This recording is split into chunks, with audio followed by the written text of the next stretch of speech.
Okay, good morning. Good morning, everyone. Okay, welcome again for another LaSalle Sustainability Lectures. I am Ari Sobando. I'm the Assistant Dean for Research and Advanced Studies of the Gokong Wei College of Engineering, De La Salle University, Manila, Philippines. And today we have an exciting topic, a lecture entitled Sustaining Social Capital, a case of Hanunuo Mangyan, Livelihood and Consumers Cooperative, or in short, Hamalikon. And before we even start our lecture, let's all put ourselves in the presence of God for a short prayer.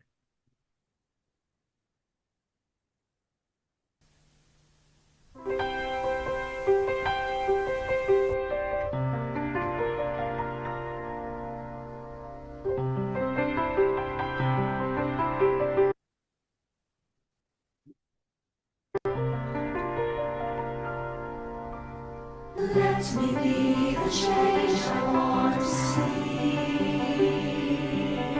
to do with strength and wisdom all that needs to be done, and become the hope that I can be.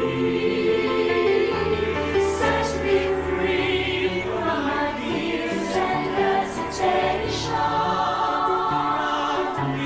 Grant me courage and humility. Fill me with spirit to face the challenge and start the change I long to see. Today I start the change I want to see. Even if I'm not the light, I can be the spark in faith, service, and communion. Let us start the change we want to see, the change that begins in me. Today I start the change I want to see. Even if I'm not the Even light, if I'm not the light, I can be the spark. Faith, service, and communion. Let us start the change we want to see, the change that begins in me.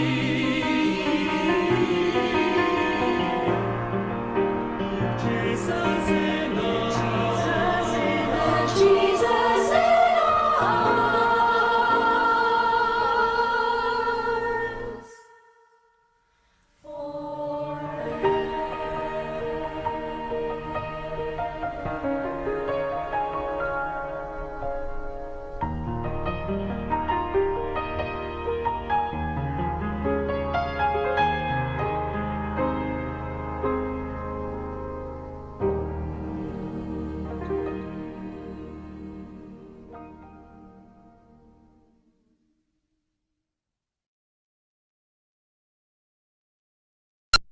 Okay, so for those who just tuned in to our lecture for this morning, we have an exciting lecture today entitled Sustaining Social Capital, a case of Hanunuo Mangyan Livelihoods and Consumers Cooperative, or in short, Hamalikon. But to provide us an introduction of the Sustainability Lecture Series, let us all welcome the Vice President for Research and Innovation of De La Salle University, Manila, Philippines. Let us all welcome Dr. Raymond Tan. Thank you. Good morning, good afternoon, or good evening to the audience of this month's edition of the Sustainability Lecture Series.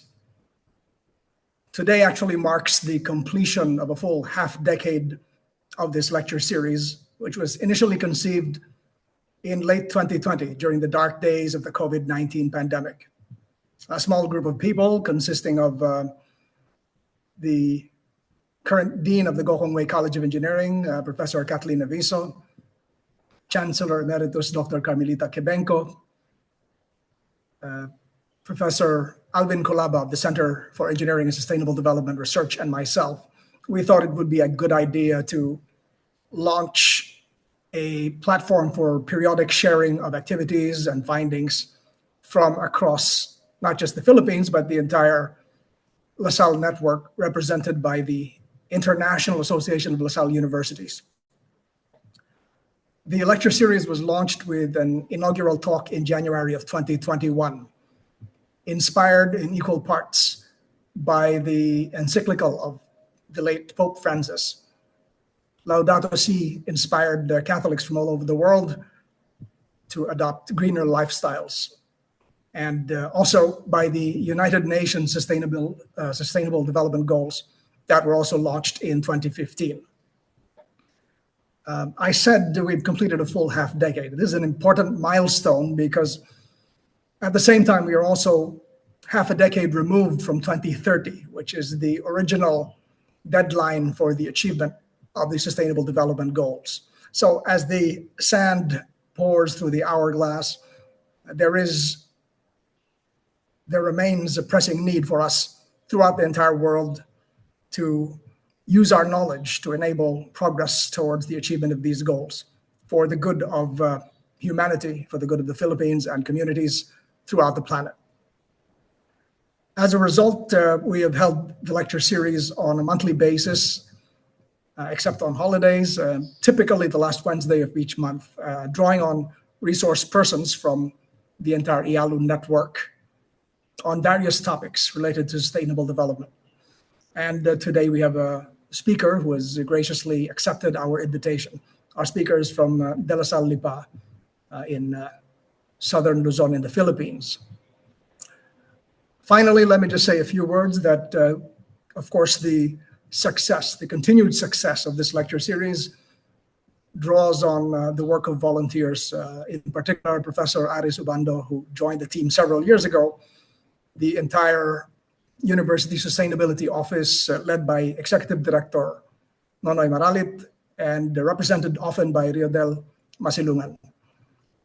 With your help, we look ahead to the next half decade of the lecture series with more ideas and a broader reach through partnerships with different organizations in the Philippines and beyond. Thank you, good morning, good afternoon, and good evening. Thank you so much, Dr. Tan, for that inspiring word. Indeed, this is a true milestone for the LaSalle Sustainability Lecture Series. So let us now proceed to introducing our speaker for today. Our speaker for today is Dr. Renan Casilag. Dr. Renan Casilag earned his bachelor's degree in philosophy at St. Francis Major Seminary and finished his master's degree in religious studies at Don Bosco Center of Studies. He obtained a doctoral degree in sociology, major in family, health, and population dynamics from De La Salle University, Manila. He is currently an associate professor at De La Salle Lipa and serves as the Learning Area Chair at the National Service Training Program. A passionate community development worker, he organizes various community development programs in Lipa City and nearby municipalities.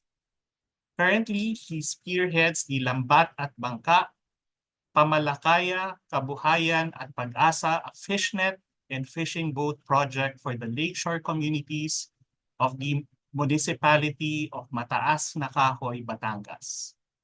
He is instrumental in the foundation of the Hanuno Mangyan Livelihoods Consumers Cooperative or Hamalikon, an indigenous peoples cooperative which provides accessible and low-price commodities for community of Hanuno Mangyan tribe in Oriental Mindoro.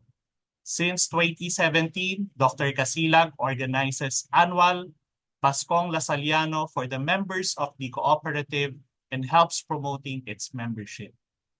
He is interested in looking at the social, economic, behavioral factors associated with development particularly of the marginal sectors of the society. So let us all welcome our speaker for today, Dr. Renan Casilla. Good morning to all of you. Isang mapagpala at magandang umaga po sa inyong lahat. Blessed day and grace-filled morning to all. It is actually my privilege to be invited in this prestigious lecture series. But before I proceed to the presentation of my research project, please allow me to share with you a little story and a background of my engagement with the community where I conducted my study.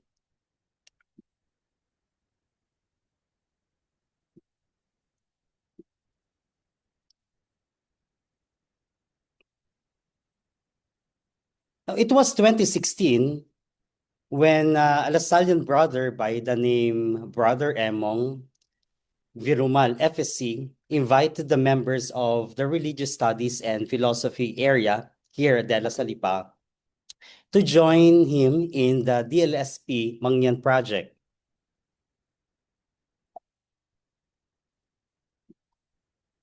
The venue of the project is in Oriental Mindoro in the far-flung municipality of Bulalakaw.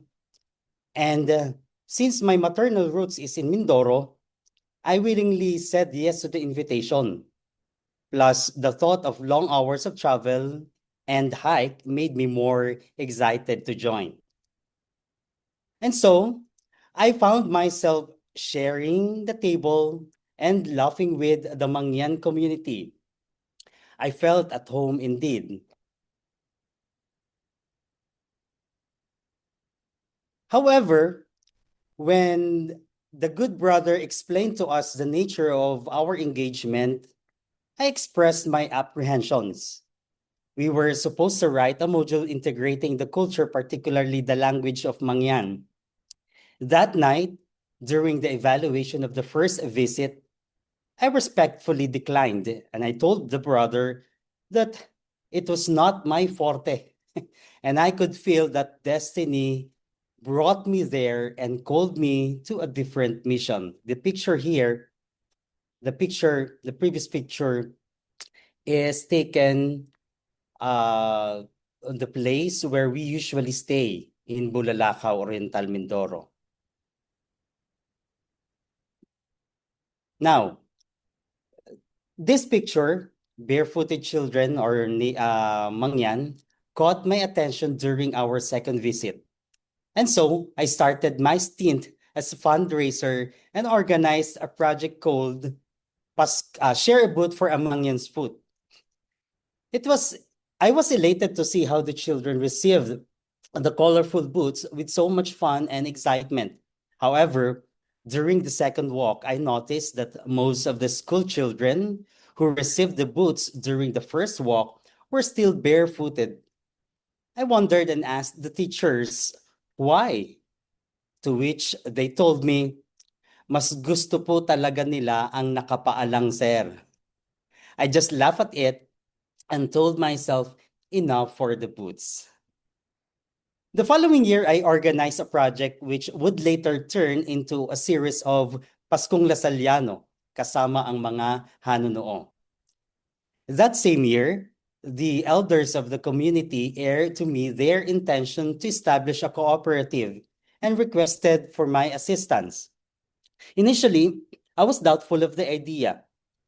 Then I consulted a mentor from DLSU Manila who shared the same thoughts and warned me that the idea might not be feasible for them. However, Brother Emong is this guy here wearing eyeglasses.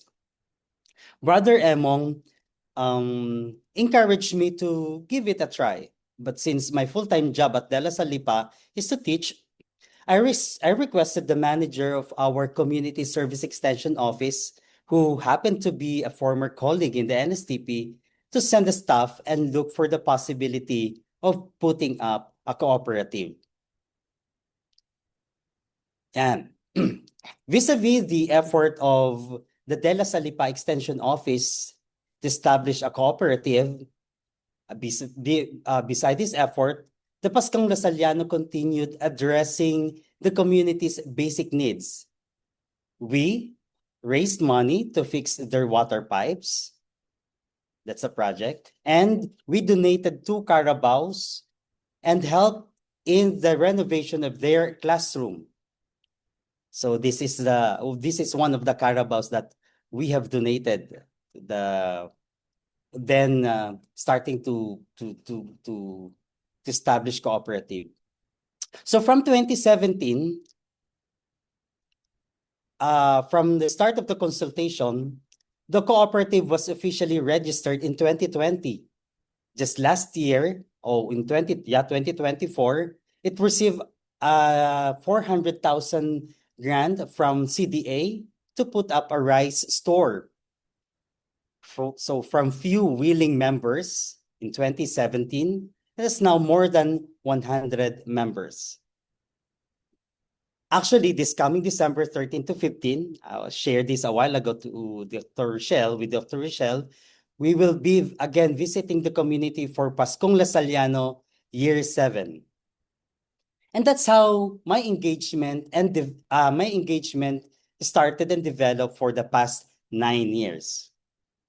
Now, going straight to my research project, first is why this project?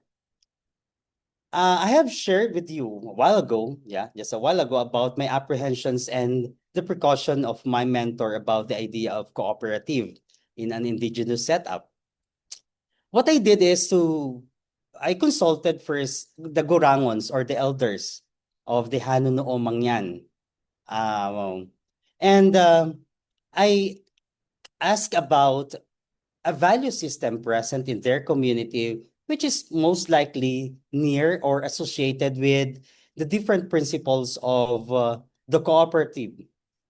And the term Arawatan came out of the discussion. This is a system of helping each other, especially during kaingin. The term is somehow similar to our bayanihan, where there is an unwritten understanding of reciprocity. If one received the help and assistance, one is expected to give assistance in return. And in my paper, I treated both cooperative and the value system of Arawatan as some sort of social capital. For the introduction, experts in the field of entrepreneurship and community development notice the complementariness between cooperative and social capital. On one hand, cooperative, especially in the rural context, helps in the generation of resources vital in strengthening community organization and is associated with the development of social economy of the community. On the other hand, social capital is found to be essential in the creation and dynamism of cooperatives. And actually, it increases its economic and social resilience. Also, literatures explored the association of this relationship to the positive community development, such as improvement of income, civic and economic activities, social support, and other development activities. However, there's still limited information on how cooperatives sustain social capital in the context of indigenous people, especially here in our country. And so I work on the following objectives. What indigenous social capital are being sustained in the establishment of the cooperative? How does the cooperative sustain the social capital of the tribe, particularly the value system of Arawatan? And how does Arawatan maintain the cooperative? For the theoretical underpinnings, this paper is anchored on social capital theory. Putnam defines social capital as features of social organizations such as networks, norms, and trust, and facilitate coordination and cooperation for the mutual benefit. He found a strong association of social capital to civic and community engagement and to economic growth. In the context of the cooperative, social capital serves a vital role from its foundation, daily operations, and survival.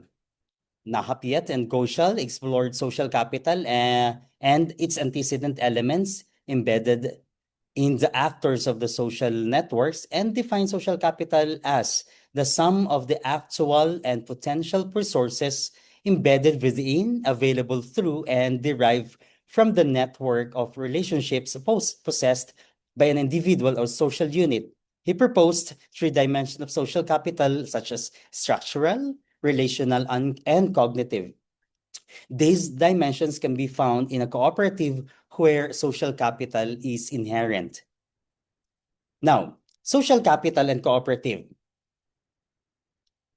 The presence of social capital is really in the cooperative. For example, the vertical and horizontal relationships of members within the cooperative, the linking social capital represented by formal organizations, or rather by the ties and networks present among the members, and the formal social capital represented by formal organizations and institutions where individual members may not necessarily form personal relationships.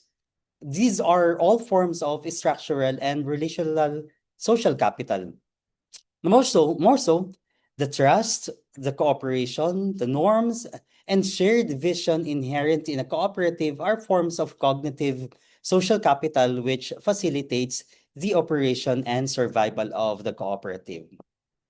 For the methodology, qualitative in nature, this study utilized case study and explored the experience of Hamalicon Cooperative. The data came from interviews and focus group discussions, aided by observations and exposures of the author, truly, with the community of Mangyan. The gathering of data was facilitated by outsiders, quote unquote, who are familiar with the culture of the tribe. They were trained and well-oriented about the nature and scope of the study. The participants of the study are the founding members of the cooperative or original members of the cooperative. They have served and are currently serving in the different key positions, such as a board of directors and officers. And some are just regular members already. The instrument is a semi-structured interview guide which was validated by experts. It underwent a pilot testing and improved before the formal data gathering. The study observed the rigor of ethical review of the De La Salipa Research Office and followed the guidelines and protocols of the National Commission for Indigenous Peoples Administrative Order Number 1 Series of 2012, or IKSPs. The data analysis employed narrative analysis and underwent triangulation through validation with the field researchers and presented with the community. Now, for the results and discussion. After careful listening to the audio recordings and critical reading of the translation of the text, I derived the following major themes with corresponding sub-themes: challenges and dedication, Hamalicon Cooperative, sustaining unity and dependable in times of necessity, and Hamalicon, a new mode or a new form of arawatan. For the challenges and dedication, one recurring theme emerging from the narratives and sharing of the participants of this study is the challenges and at times difficulties in managing the cooperative. A significant number of the respondents identified and agreed on some factors that hinder the operation of the cooperative. In particular, most common among the problem is the leadership, is associated with the leadership and financial management. However, despite these intricacies, the participants of this study expressed their willingness to retain their membership and work together to improve the cooperative. Some of the respondents voiced out the hardships of juggling family problems, family responsibilities, and cooperative concerns, but choose to stay and serve. This is echoed in the respondents' statement, like, quote, and I quote, "There were misunderstandings among us. The report says the fund is big, but few when we hold the position. The old and new funds of the cooperative were mixed. As new members, we had to make sure to ask the right questions. The report showed a decrease in the cooperative's funds, which were intended for the installation of electricity and housing. Another respondent of the interviews agreed to this observation and associated the problem with the disinterest of the leaders to address the problem. And I quote, "Yes, sir, I have experienced this. First, the cash flow is not being properly managed. Second, the leaders and officials are not giving enough attention to the problems of the cooperative," end of quote. In one of the FGDs, one respondent raised the same issue and emphasized the problem in the lending process, which resulted to unpaid debt of the members. And I quote, "The problem, sir, is that the leaders, like the treasurer and the vendors, are not handling the lending process properly. As a result, some of the expenses we have are from unpaid debts," end of quote. The same issue is supported by another respondent and emphasized the need to properly manage the fund of the cooperative. And I quote, "When it comes to the cooperative's funds should be properly managed," end of quote. Alongside this discussion of the challenges of managing the cooperative is the recurrent theme of commitment and dedication for a better cooperative. As stated by one of the participants, and I quote, "We must all work together to avoid disagreements. Sir, of course, I will attend not for personal gain, but for better cooperative." Another participant expressed the importance of holding on to the dreams of a better cooperative so that it will continue not only the members of the cooperative, but the entire community, and has this to say, and I quote, "My hope for the cooperative is that it becomes bigger, more successful to support more people," end of quote. And that's the first major theme. The second major theme is the Hamalicon, sustaining unity, dependable in times of necessity. Another recurring discussion during the interview and focus group discussion is the narrative on how the foundation of the cooperative has improved the community members' participation in their daily affairs. The availability of the members of the cooperative not only improved the social civic participation in the community, but also served as reliable source of help and assistance, particularly in the direst need on the members of the barangay. In one of the responses during the interview, a participant highlighted this and said, and I quote, "The cooperative also extends its help to the barangay. We sometimes participate in different activities organized by other groups, whether the individuals are members or not. We help when needed, and we also contribute to the cleanliness of the barangay, including cleaning schools and streets." Another respondent during the interview affirmed the new kind of help that the members of the cooperative is extending to the community. And I quote, "In the community, we receive help through various programs. For example, once a year, we come together to clean the community, plant trees, and maintain the roads. Additionally, there are programs that ensure the proper management of water supply in the area. Tree planting is one of the activities we do annually." Another respondent is keen to notice that the assistance coming from the members of the cooperative also benefit other small businesses in the barangay. And I quote, "It helps our community." So the members of the community helps, the members of the cooperative helps the community because through the cooperative, the various roads are being utilized for transportation and distribution even of other stores in the community. Hamalicon Cooperative is seen as dependable and reliable source of help in times of necessity. The support which the cooperative grants to the community through the accessible and low price commodities and financial and medical assistance in times of needs.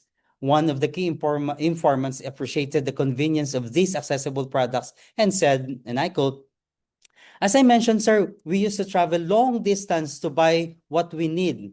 But now we are much closer and we can easily purchase our necessities right here in the cooperative, which makes everything more convenient for us." This is supported by another respondent who understood the significant assistance that the cooperative is extending to its members, and especially during times of sickness. And I quote, "The cooperative extends help to our family in times of sickness. For example, if a family member becomes sick, the cooperative has an emergency fund which can be accessed for assistance." And that's for the second major theme. The third and last major theme is the Hamalicon, a new mode of arawatan. Exceptional finding for this study points to a new form of social capital or arawatan among the tribe. The collective purpose to expand their cooperative and convert it into a multi-purpose cooperative. This analysis is seen in the desire of the participants to improve their management skills through various seminars and trainings. As one key informant said, we must all work together to avoid disagreement, sir, and make the cooperative better. Seminars are necessary so we can acquire some knowledge.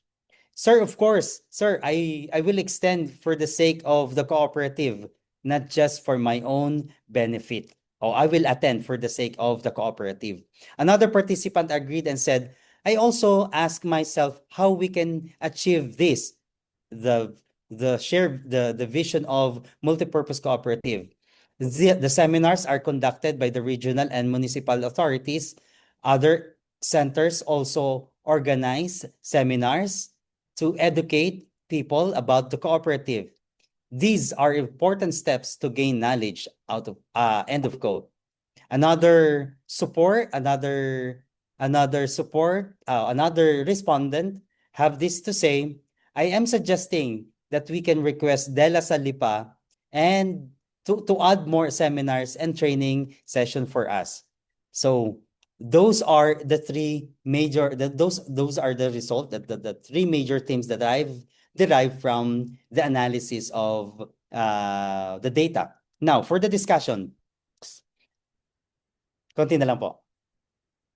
Hamalicon Cooperative is relatively a new established cooperative and shares the same experiences like any other entrepreneurial organization. Even well-established and robust cooperative are not exempted and hurdled similar roadblocks during its early years. For example, in the study of Tuminen, he found out the challenges experienced by consumers cooperative and the lack of competence of the elected officials, particularly the set of skills necessary to address the task of being officers. The same finding is also present in one case study of Malaysian consumer cooperative, where the top two challenges is the financial performance and corporate governance. However, it is safe to assume that the Hamalicon Cooperative performs relatively fair. Why? Based on my observations, most of the respondents of this study barely reach secondary education. Thus, running a formal organization which involves management skills is critical. Nonetheless, they continue to survive and perform their duties and responsibilities. Furthermore, the participants, particularly the officers and board of directors working together, notwithstanding the difficulties, still maintain their cooperative. Literatures agree and extensively discuss the various advantages that commitment of cooperative members can contribute not only to its survival, but also to its success and business expansion. In the current study, this commitment serves as a crucial social capital, which is instrumental not only in the survival of the cooperative, but also for its sustainability and positive impact. Commitment functions a crucial role and serve as a critical factor in determining the performance of the cooperative. In the current study, the members' commitment to stay and work for a better cooperative despite challenges is a crucial foundation of social capital which enables Hamalicon to survive. Hamalicon Cooperative is seen as a channel of civic awareness and participation and dependable in times of necessity. Its establishment increased the visibility of the members of the community even in times of needs.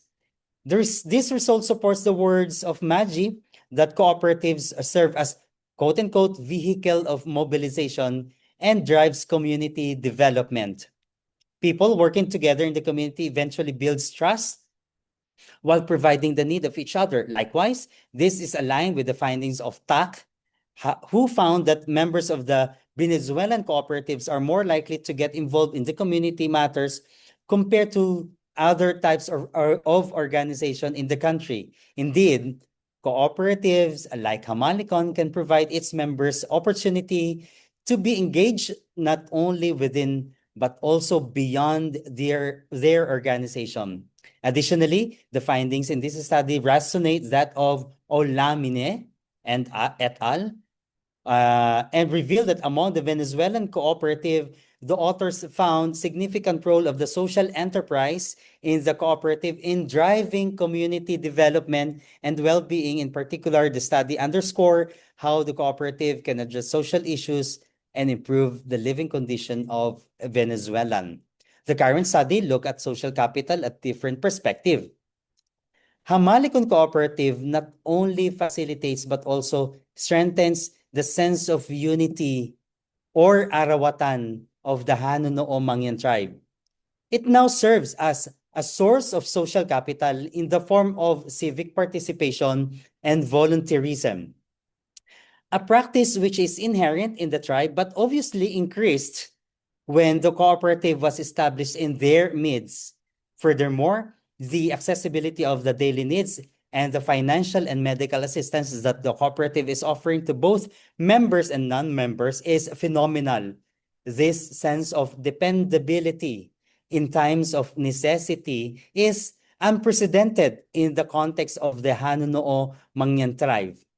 The community members are now confident that even in times of medical needs and sickness, there is an accessible institution they can turn to. This is rare social capital in indigenous tribe, a sense of social support which is also associated with the general well-being of the members of the community. From the analysis of the data, the respondents and participants of the current study expressed their willingness to maintain and improve their cooperative. This has become a common goal for all members. A shared vision they keep in mind despite the trials and challenges. This is exactly what Nahapiet and Ghoshal considered as cognitive social capital. The Hamalicon Cooperative symbolizes a shared representation of the commonalities among the members of the tribe. This shared vision and purpose eliminates their individual differences and binds them together towards a common goal. The Hanunoo Mangyan tribe has a cultural value system that is very much related to the concept of cooperativism, arawatan. This is not merely a reciprocal practice embedded in the Kaingin practices. Its deeper meaning is rooted in their culture as one Mangyan tribe, an indigenous bayanihan which drives every member of the community to help one another, especially in times of need. This same value system of Arawatan strengthened the Hamalicon cooperative and fuel its survival. The analysis of the current study also revealed the importance of external organization and institution. The participants recognized the fact that the establishment of the cooperative would not be possible if not for the help and assistance of these organizations.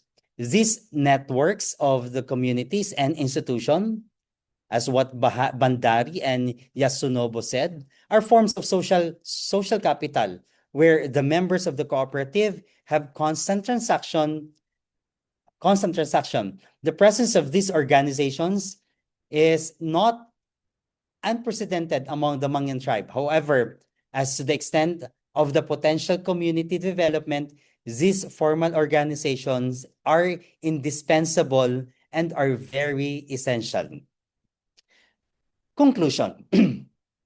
The current case study explore the experience of Hanuno Mangyan tribe, particularly the members of the Hamalicon Cooperative, on how the establishment of such sustains the inherent unity and cooperation of the tribe, and how this value system maintains the cooperative.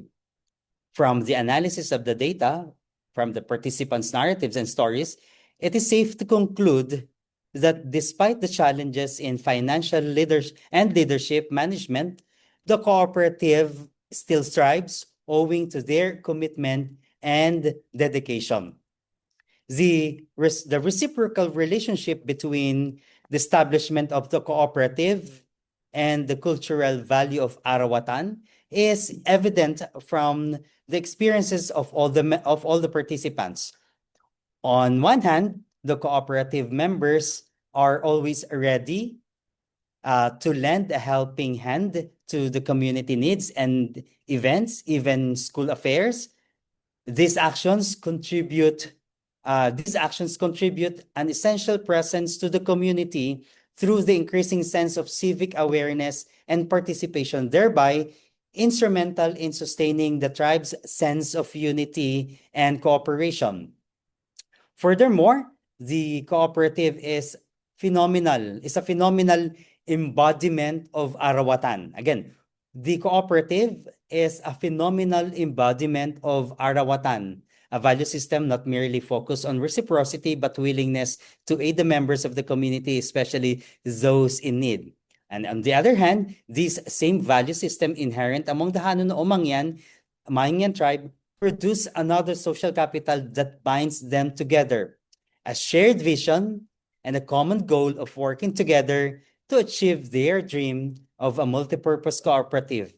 However, the findings of this study revealed that the participants recognized the need for external help from the government and non-government organization like Dela Salipa to pursue their dreams.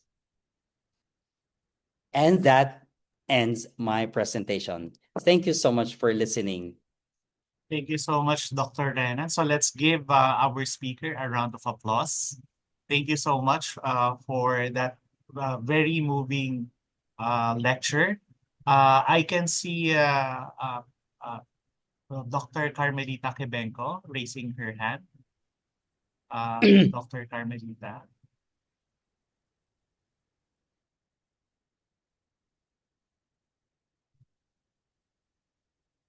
Ma'am, you're still muted.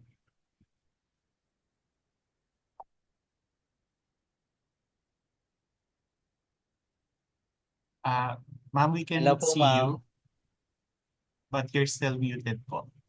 Aris, maybe you can check if you can unmute Okay, si let me. Dr. Quebec.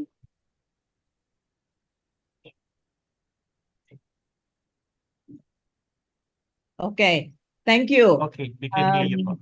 Thank you, Dr. Renan, for Good your morning po, presentation. Dr. The Mangyans are very close to my heart. Yes I've po. worked with the Mangyans in the same community for more than 45 years. And so I heard po. That was an education project, Yeah. which when I retired, I turned over to the young brothers. That's why Brother Emong is the one there. And also to DepEd, because funding resource became a problem. So if DepEd takes over, they will not have that problem. But our agreement is that the curriculum continues to be culture specific. So in these course, the curriculum considers the Mangyan culture, which was our project.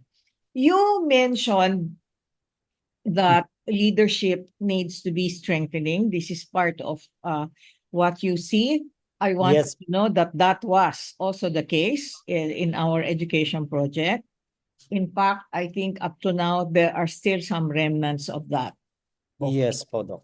There are two things I would like to suggest which you may want to consider, no?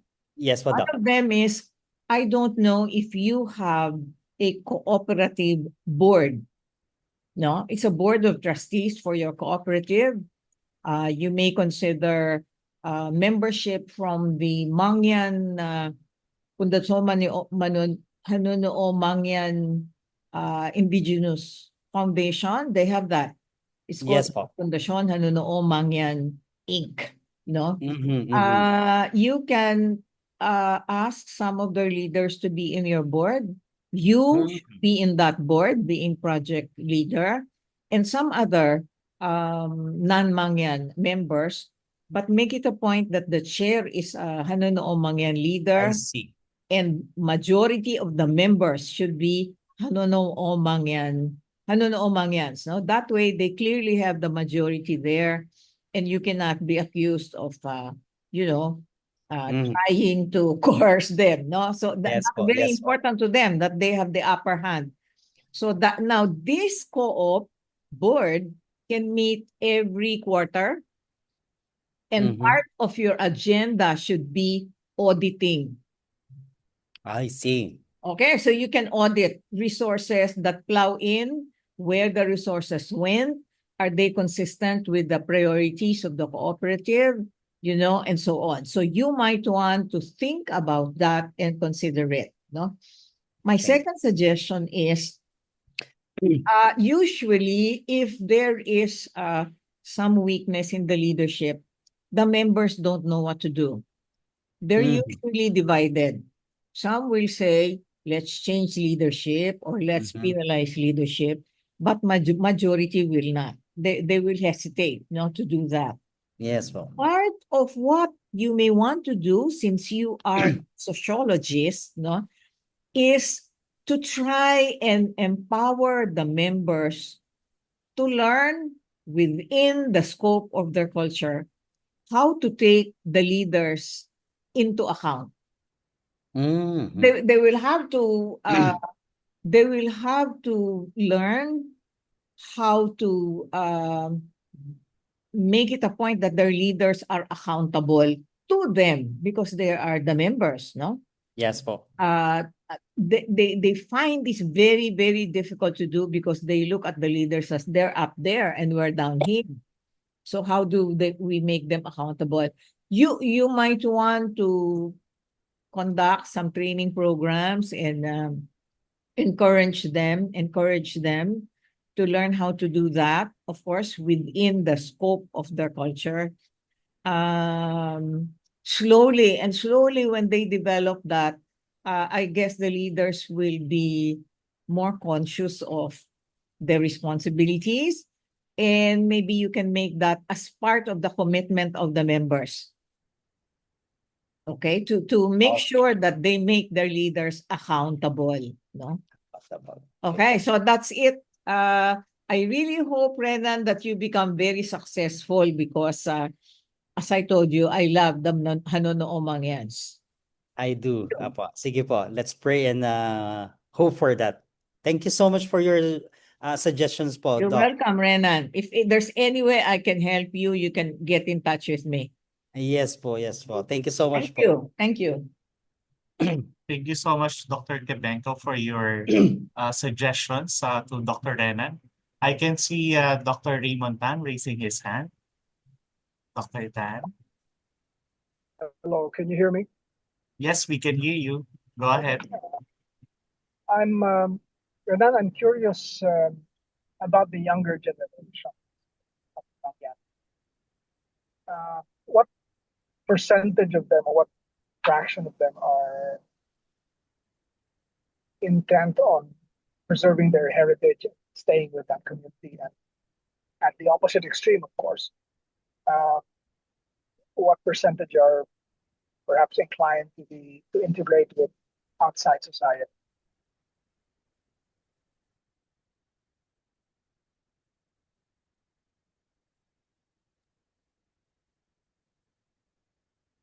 Hey, Dr. Renan, were you able to I'm uh, sorry, Sir Aris, ano po yung pwede pong ma-rephrase, Doc, RT, sorry po, medyo choppy lang po yung on my end. Oh, okay. Let me repeat. The Are the young generation more inclined to stay within their community, preserve their culture that way, or have you seen a substantial fraction who are probably inclined to leave and go to big cities and Yeah, thank you so much for Doc RT for that question. I got your question.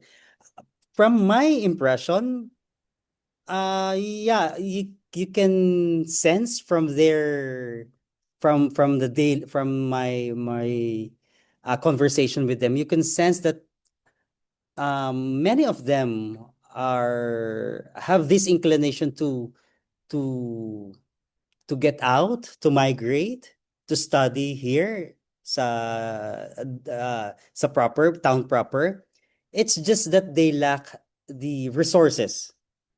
In fact, many of them, some of them actually, some of the parents who got my contact details frequently reach out. They reach out to me to if I could connect them to benefactors, and if I could apply their sons and daughters to for a scholarship, for example. Um, yeah, I that's my impression, Doc, of with the young generation of Mangyan. okay, thanks very much.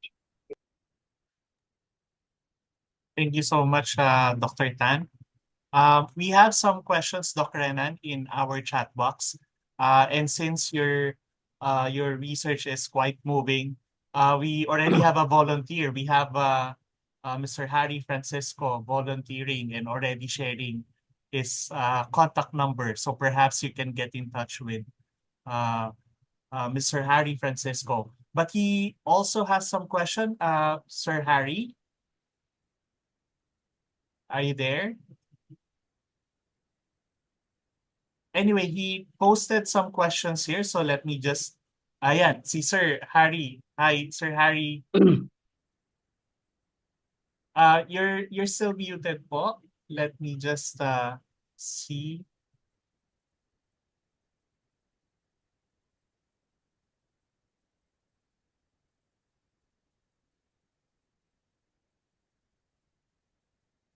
Hi, Sir Harry.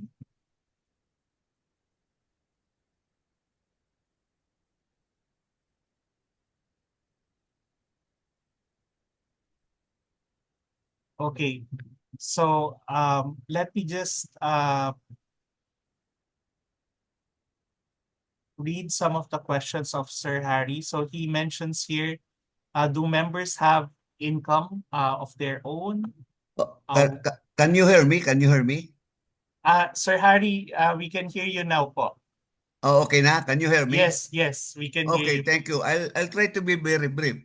I'm looking at how cooperatives like the cooperatives of LaSalle, Manila can be of help.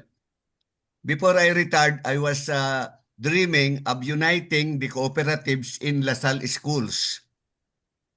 I think Lipa was there. That was more than a decade ago. But you know, this is one failure that I really that saddens me, no? Because if we had a cooperative union of LaSalle cooperatives, then we have a fund that will help the cooperatives in our communities, like this cooperative that we are talking about. We can assist in training, and we have funds for that because the cooperative is mandated to reserve 10% for education and training. Now, this 10%, half of it should go up to a union or federation. And this fund, if accumulated from many co-ops, will be in millions. And so we can use this to grant research publications.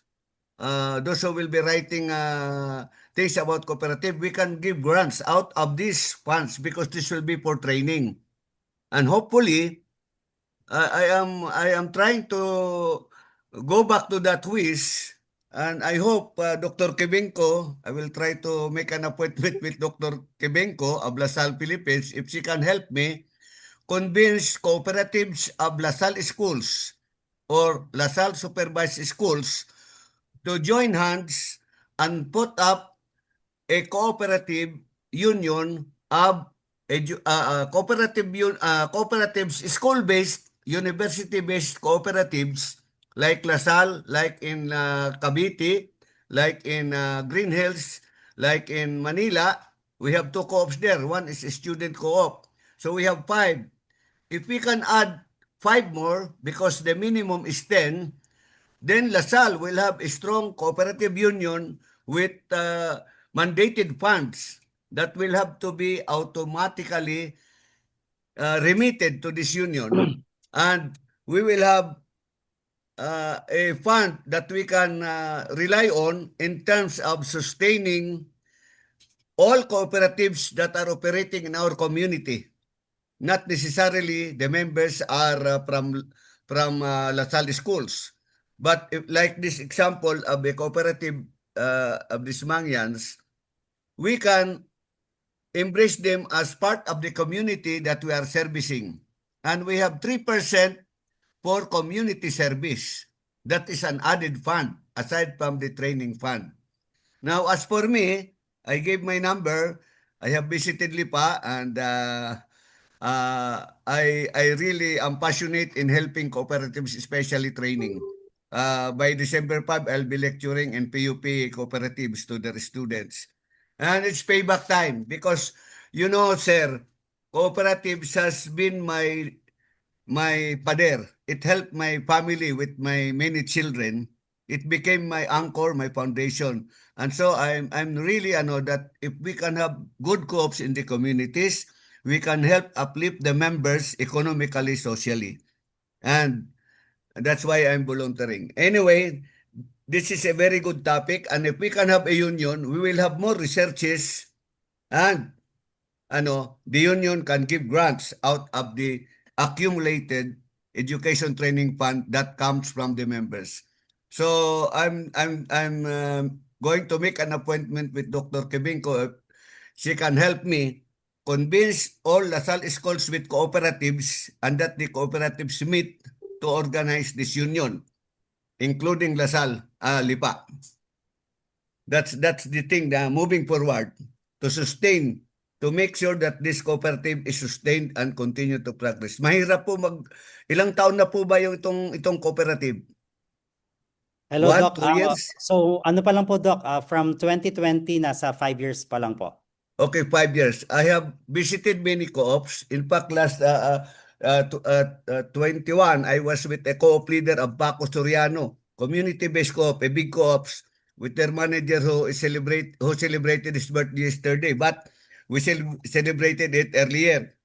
And if you consider what the what we have seen in the co-ops, the market vendors cooperative, they have their own land, they have their own building, out of their own money, self-contained from small businesses, market vendors. So inspiring.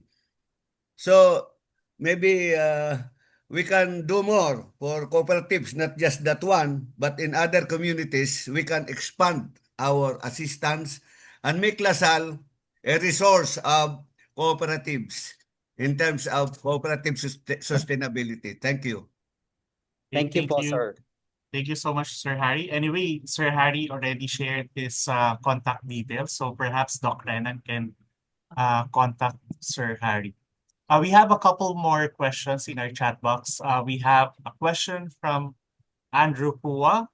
Does Arawatan have financial dimensions which could be used to understand why these financial difficulties exist and whether certain types of interventions would be more accepted by the community? Unfortunately, Sir Andrew, I would like to believe that Arawatan has no financial dimension.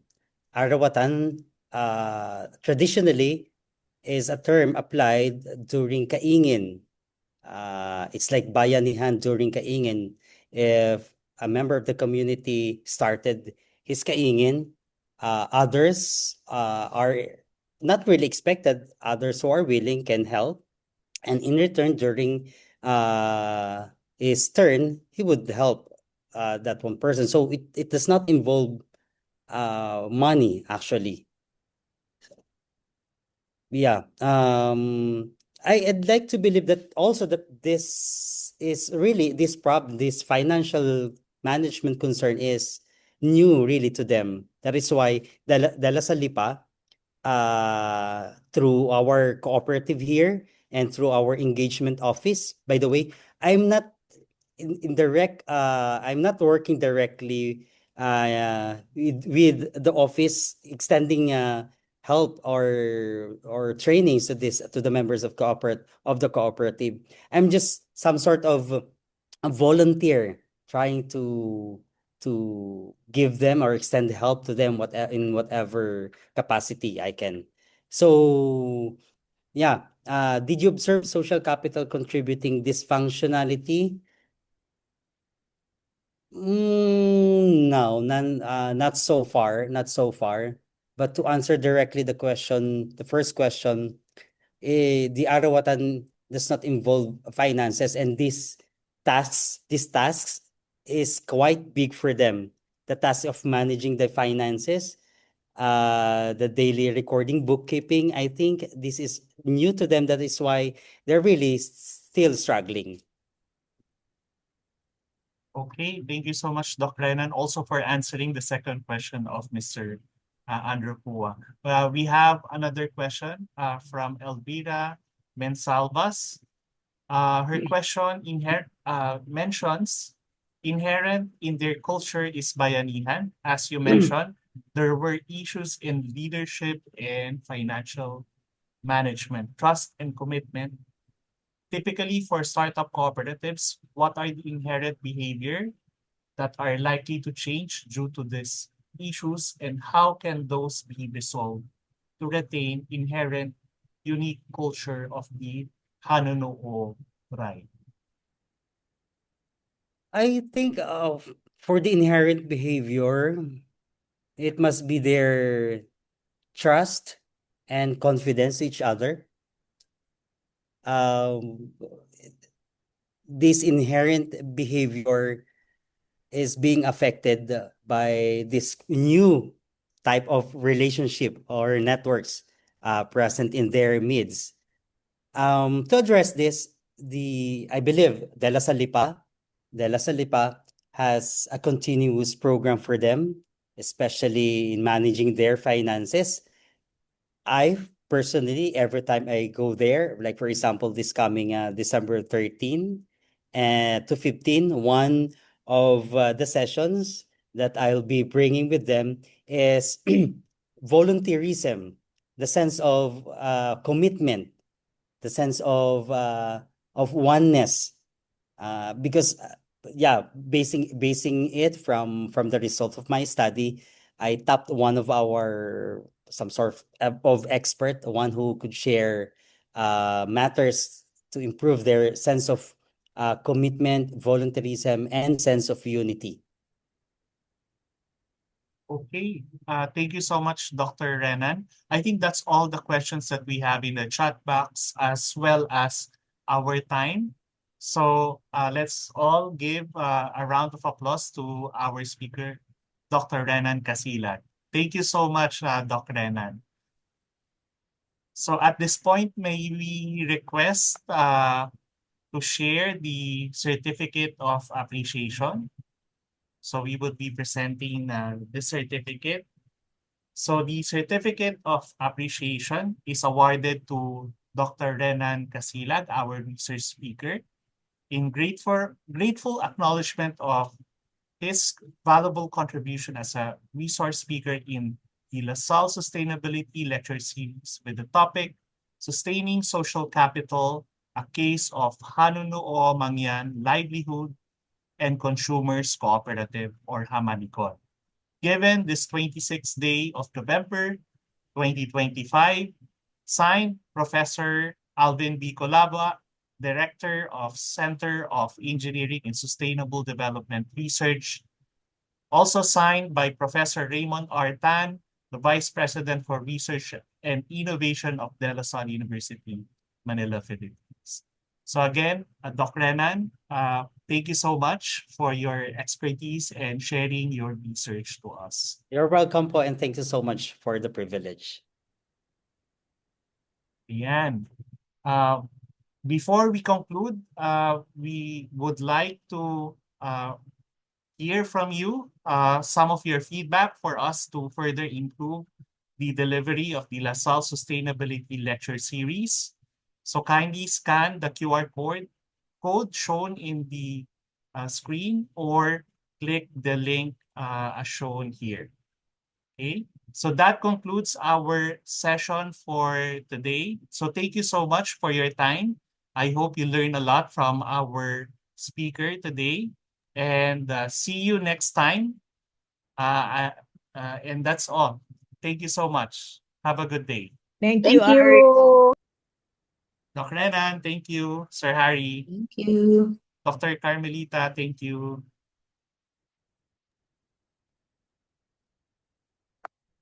Thank you, everyone.